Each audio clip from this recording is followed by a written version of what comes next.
Hello and welcome to the home of the Ghost Owl. We're continuing our faction events timeline for Warhammer the Old World, now looking at the vampire counts, seeing what they were up to. In their army book there is a timeline of key events based upon the Imperial Calendar.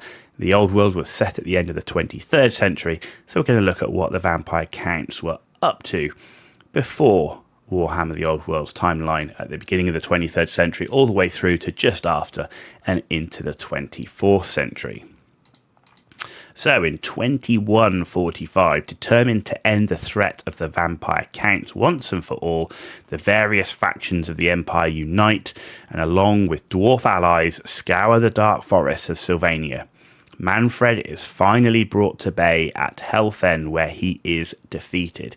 So there you go. In terms of the vampire counts of Sylvania, the main threat from the Sylvania is finished over 100 years before Warhammer the Old World is set.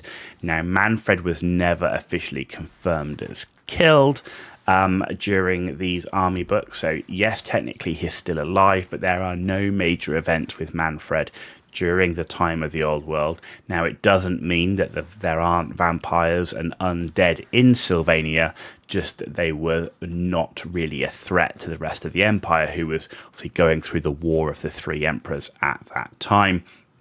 And so you can see why, as a period of vampire counts, they are incredibly quiet, and as a faction, not part of the focus of factions for Warhammer the Old World, and therefore only getting legendary or type rules, PDF type rules. In 2300, though, Duke Maldred of Mousillon, he dies from the Red Pox, and the city falls into decay. None claim the castle or its lands, and the undead walk amongst the ruins.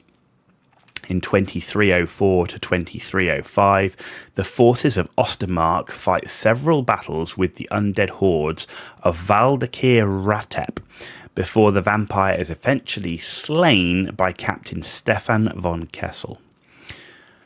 And that brings us to the end of the key events in the Vampire Counts Army Book timeline for the 23rd and 24th centuries.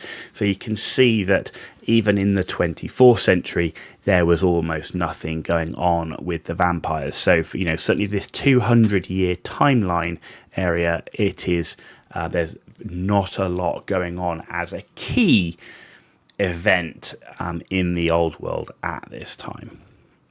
Hope you found this video interesting and informative. If you did, give it a thumbs up. If you didn't, give it a thumbs down. Let me know why in the comments down below. And as always, if you want to see more of this, please hit that subscribe button. It's totally free for you to do, and it means a massive amount for me, so thank you for that in advance. You've been watching The Ghost Owl. Tune back in for some more faction event timelines.